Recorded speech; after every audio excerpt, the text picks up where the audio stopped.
And I remember very clearly that Prabhupada said that we needed to communicate affection to the students. I can't remember the precise words that Prabhupada used, but I remember very clearly getting the message from Prabhupada that the teacher needs to have real affection for the student, and he needs to be able to communicate that affection to the student. Otherwise, how will the student take what the teacher is giving? There may certainly be discipline, but this real affection coming from the teacher to the student has to be there. The other thing that happened before I arrived there was that Prabhupada had visited a couple of years prior to this visit, and he wrote a letter in which he said, if the students are beaten or if the stick is used on the students, he said, I'll use the stick on the teacher. So my understanding of that was always that the teachers should not consider themselves the highest authority, and they shouldn't misuse their position as teachers, and they should always be mindful of the fact that they're answerable to a higher authority, and that whatever they administer to the students, that they certainly will have to either enjoy or suffer themselves in the future. Also, what's prominent in my mind is that Prabhupada always loved children. He just, before, during, and after my Gurukula experience, I always remember Prabhupada being very affectionate to children and to anyone who was in the dependent situation. I was, recognized as being something of a hyperactive, a little bit out of control, difficult to deal with kid. My first remembrance of Prabhupada was the wave of utter and absolute thrill and excitement that I experienced seeing him, which even as a boy took me by surprise. And when Prabhupada came around, it really transformed me. You took one glance at Prabhupada and you were there. And you could step right into it. It was more than tangible. You ate it, and it would last about as long as I was, in Prabhupada's company. After about an hour, I would start losing it and start acting, 7 or 8 years old again. It really seemed everyone was very harsh in comparison to what Prabhupada was about. And so as soon as Prabhupada would come, then it's like we would get nice clothes and we'd get new bedding, and the prasadam was like really good, and the harshness of the discipline went way down, and which is sort of like the opposite of if you have a military superior officer coming through, then what happens is the discipline gets more and more severe and strict. And here it just seemed to happen that when Prabhupada came around, people lightened up a little bit. They seemed to become a little bit more blissful and respectful and sweet. I remember being in New Vrindavan with Prabhupada the first time. I must have been 2 or 3 years old. And the deities would open. We'd be standing in front of Vrindavan Chandra, and I would be dancing and holding Prabhupada's hand. And you zone in on small little details, and the detail I remember was holding his hand, and I would stop dancing because I'd start rubbing in the palm of his hand because it was so soft. The softness of Prabhupada's hand reminds me of the way that I feel about Prabhupada. And after a while, he'd let go of my hand and he'd sort of motion for me to dance and jump up and down, and smiling and making me jump higher and more and more. After the kirtans, Prabhupada would go and sit down on his Vyasasan, and everyone was sitting and listening to class, and I'd run out to the garden and pick a flower and run back in and pay obeisances in front of Prabhupada and hand it to him. Pay obeisances, run back out, pick a flower, run back in, pay obeisances. I just kept doing this all through the class, and Prabhupada never said anything. For me, I didn't have that fear of Prabhupada. You could tell that he would let you come close to him and hold his hand, and he'd encourage you to dance. Then when I got older, I was in Dallas Gurukula, And I must have been 5, maybe 6, and Jagadish Maharaj would be standing there introducing each of us as we walked in the room, what our name was, who our parents were, what temple we were from. And Prabhupada would give us a rasgulla sweet. I remember for some reason, we went through it quite quickly, but there was a couple of children where Prabhupada would ask more questions about them. And by that time, I had learned that Prabhupada was someone really special, and I was nervous. And they were asking questions about me when I was there, and I was like, hurry up, hurry up. This is making me nervous. And so I came back from Dallas Gurukula to New Vrindavan in 1976.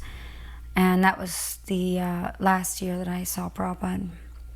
I didn't go down and hold his hands at that age, and I didn't go down and offer flowers like I did when I was small. And I used to sing in the temple, and at one point Prabhupada had asked me to sing, and I came inside the room and I sang the first verse of Samsara Dava, and he said, keep singing. Some other people came in and started talking, but I left the room. My mother had always wanted me to sing. It just came up later on that I liked singing, but Prabhupada had asked me to keep singing that day that I went into his room. I paid my obeisances, and Atulananda was there. He gave me Prabhupada's garland. So I was like really nervous, and as soon as I got up, I looked at Srila Prabhupada, who was sitting behind his desk. And the first thing he said, so you were Henry Ford's great-grandson? And I said, yes, Srila Prabhupada. And then he said to me in a very grave voice, he said, so where is he now? And so I was a little stunned. My immediate reaction was, well, he's dead. But then I was thinking that this wasn't really what Prabhupada was talking about. He was saying, where's his soul now? Which I didn't have a really good answer for. So then Prabhupada spoke for a little while, and he was saying something along the line that Henry Ford was such a famous man. He said, now you should become just as famous for being a devotee. There was a teacher who I had been cultivating. He was teaching in the public schools, and he had won the award for being the best teacher in the county, and he was interested in Krishna consciousness. But he had somewhat of a disaster in his life because he had doubled as a bus driver. And on Valentine's Day, one of the children he let off the bus had crawled under the bus to retrieve a Valentine. And he had run over this child and killed it, not knowing the child was there. So he wanted to meet Prabhupada, but at the same time he was in distress. So I asked Prabhupada if he could see him, and he said, yes, bring him this evening at 7. And so I explained to Prabhupada that he had this concern because he was being sued by the parents. And so Prabhupada began to ask him so many questions, to get all the details of the story. And I was kind of surprised. Did you have insurance? Did you look both ways? I mean, he was asking almost like his attorney, asking him all the particulars of the case. And then after he heard everything, Prabhupada said, it's all right, no court of law will hold you responsible for this. You did everything you were supposed to do. And then this boy was completely relieved. It was then that Prabhupada actually began to seriously preach to him, and he began to tell us a story about Werner von Braun, the V-2 rocket scientist from Germany that had come over to help develop the missile program in this country. And apparently Werner von Braun in an assembly of scientists had stated that he thought the whole purpose of science is to prove the existence of God. So Prabhupada was making arrangements that some devotees would bring him copies of his books. Then he began to explain how the universe was like a machine, and that God was ultimately the driver of the machine. So then I got excited. I said, Prabhupada, this is wonderful. I said, he's such a famous person. If he becomes a devotee, then... And then he cut me off. He said, we're not interested in speaking to him because he's a famous person. He said, we are interested in speaking to him because he's come to the right point. He said, that is our interest. So he immediately corrected me that he wasn't cultivating the man because he was famous or that he could do something for us, but rather because he had actually come to this serious point of inquiry. One time when we had a big ceremony in the temple, the little girls that you see here, I had many of them, over 20, and they all had to behave properly, and it was a bit of a chore to do it, and one of them started crying, and I actually had to take her out of the temple room and put her in a classroom. And then later, after Srila Prabhupada finished his program in the temple room, he was headed to his own quarters, and usually he went directly to his quarters. But instead, he stopped in front of one classroom, the classroom that I'd put the child in, and there was no way that he could see through the door to see that there was anyone in the classroom. It was a solid door, but he opened that door particularly, and when he opened it, it bumped right into the child who had fallen asleep in back of the door. And then she quickly got up and paid her obeisances, and I'll just never forget that compassionate look on his face, seeing this child's tear-streaked face and frumpled clothing from laying on the floor. And she sat up with her hands folded, and he touched her head. And that one gesture of Srila Prabhupada giving love to this child who I'd had to have removed because of her behavior taught me more than anything, because Srila Prabhupada was so warm and so personal. Then I realized that if I'm following in his footsteps, I'd better at least try to become a little like that myself. There was a garden off to the side of the temple that had been made quite a nice place with a little fountain and a lot of tulsi plants, and he used to have evening darshans out there, and the devotees would read from Krishna book. And at one point, Brahmananda was reading from the Krishna book, The Kidnapping of Rukmini. And in the middle of the story, in the part where Krishna actually grabs Rukmini and makes off with her, Prabhupada suddenly sat upright, and eyes got very big. He said, "Yes." And as they were driving away, he said, "She was driving the chariot." And he made like this gesture, like holding the reins. She was driving the chariot, not that she was just some weak woman not able to do anything. She was actually driving the chariot. Because he got so excited about that, I went and looked it up in the Krishna book to see if there were any details like that, but there weren't any. So apparently he had some kind of inside track on this particular pastime. Prabhupada chanting in the temple room in front of Radha Kalachandji. I'll never forget this. Prabhupada got into chanting the Mahamantra over and over and over, and the devotees absolutely went wild.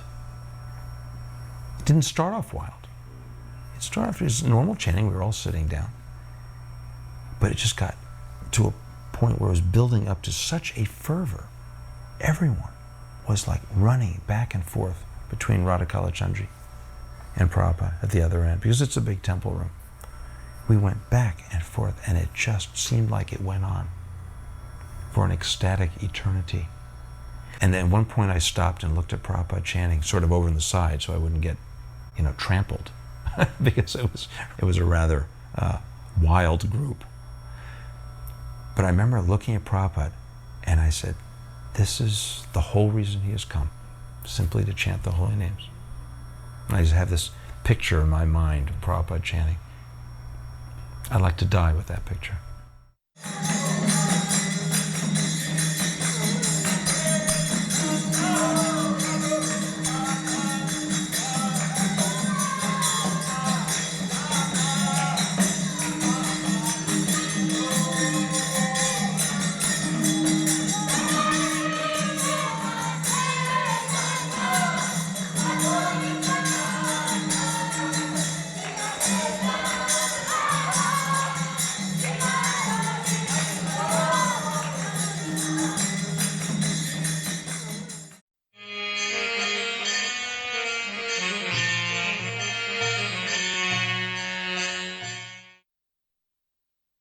Prabhupada went for a morning walk in Talavan.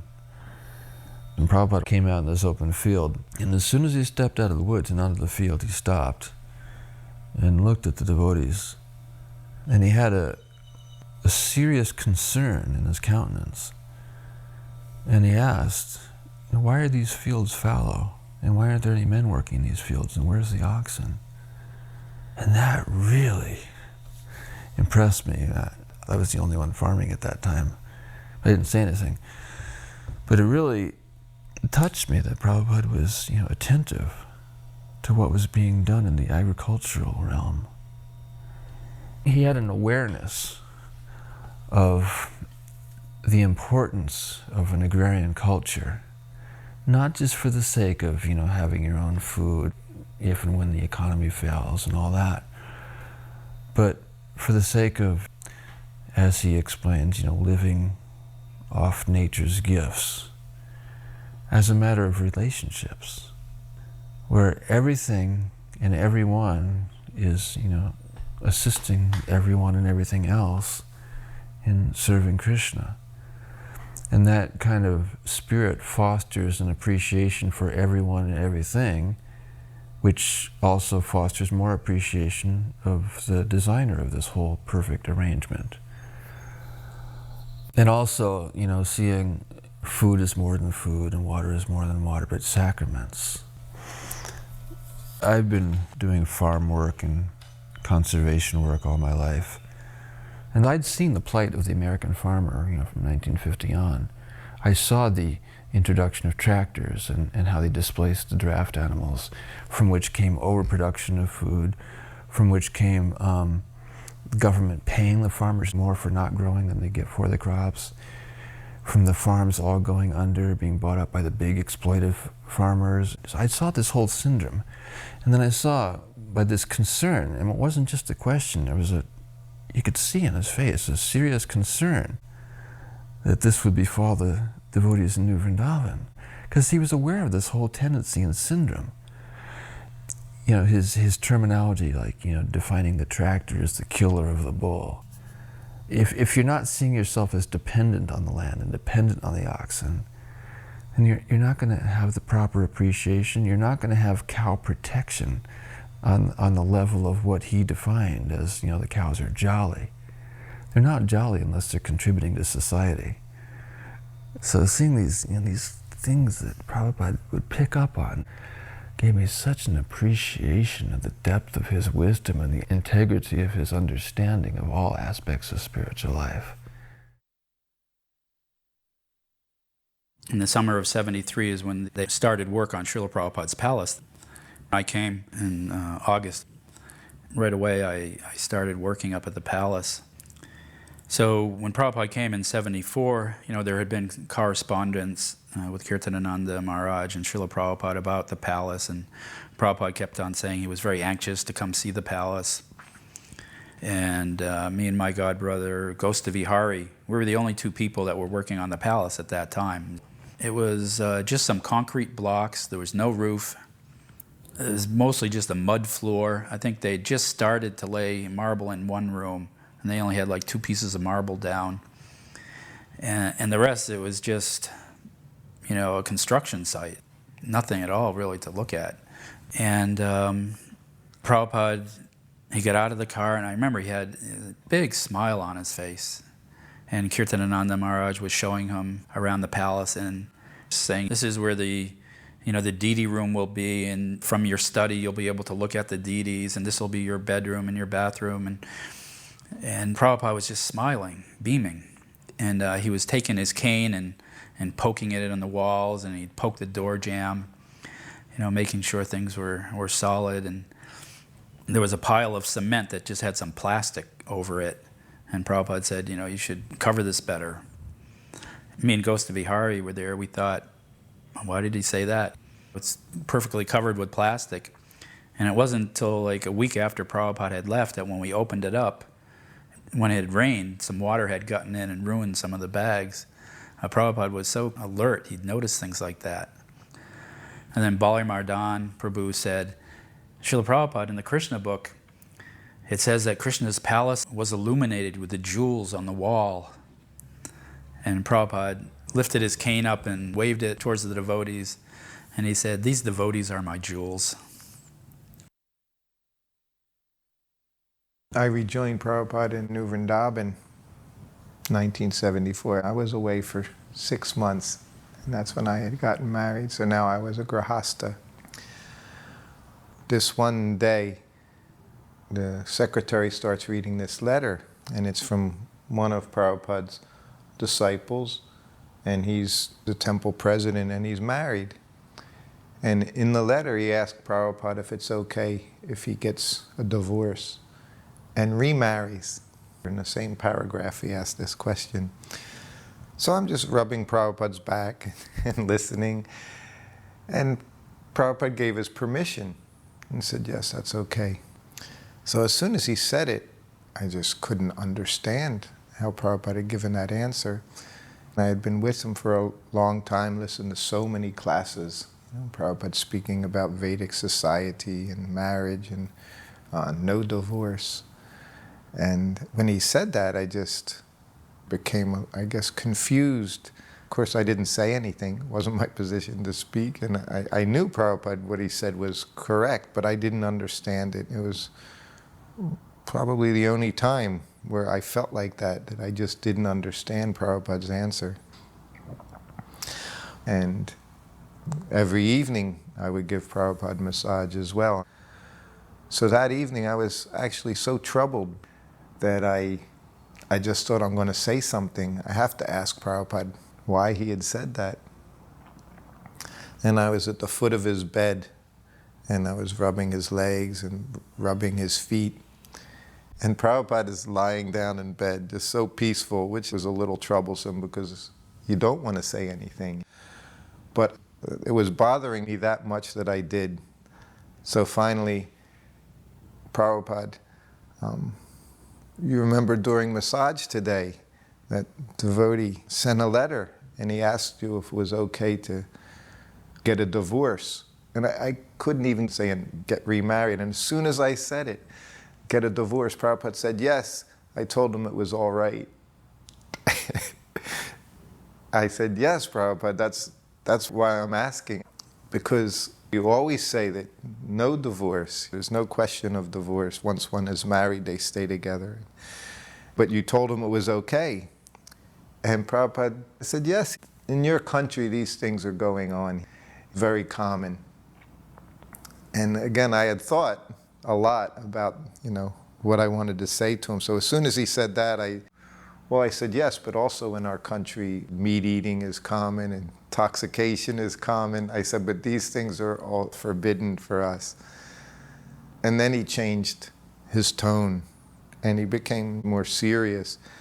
Yes, he said, if I tell him no, still he's going to get a divorce and get remarried.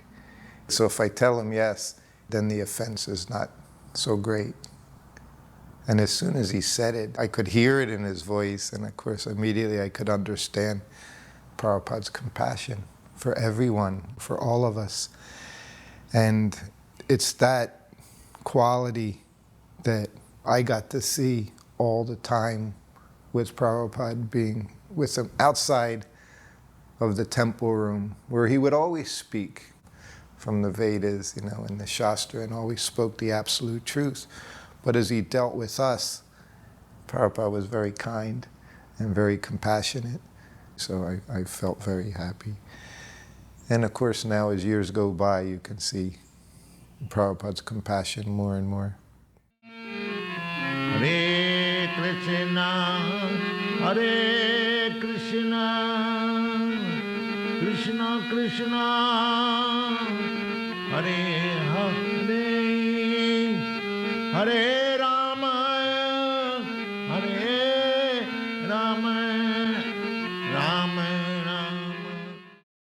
The walk took place down toward Viola in a very, very, secluded place. Driving there, it was a magical moment for me. There's kind of a straight run, which is unusual on this road. And if you look off to your right, there's a beautiful valley. And on this particular morning, that valley was completely filled with fog. So much so that the ridge tops in the distance all looked like tiny islands floating out in a beautiful white ocean. And the sunrise was coming up behind those islands, a beautiful bright orange sun. And as I looked out at that spot, I thought it was the most beautiful morning scene that I had ever seen in my life. I've lived in the community here for 35 years, and I have never seen the beauty of that morning when Srila Prabhupada was here. The sweets were just huge and thick and so creamy. And we wanted to be able to give these sweets to Prabhupada, who was going to visit a Prabhupada hut. The devotees there had made these little small huts made from straw and cow dung, and so we were all running behind the men on the walk. So when Prabhupada was actually going in the hut, we stayed to the side and we got this plate all nicely made with a huge stack of Maha sweets, and then we had tucked our poems around the plate so that Prabhupada could read these poems and letters later on. They were all from the Sankirtan Matajis there on the party. And so we were standing beside one of the windows, and I was thinking, oh, Prabhupada's going to give them all out and I'm not going to get one. So as if he just read my heart, he looked directly at me and pointed his finger and held up the milk sweet that he had just bitten, and it was passed through these devotees right to me, and I was just like shaking, and I could barely put the sweet in my mouth because I couldn't believe that. How did Prabhupada know that I was just feeling that if I couldn't have his personal association, maybe I could just have some connection with him? And so this was his way of giving me a moment of his association. When the word got back that certain persons had been chosen to go with Kirtananda to meet Prabhupada at the airport, I wasn't the one. So I was quite unhappy, very unhappy. I mean, I was like devastated. But I decided, okay, I can't go, but let me cook for Prabhupada. So I started to make the para. And while I was cooking it, I was playing one tape of Bhardaraj. He sings so beautiful. And I was just feeling separation from Prabhupada.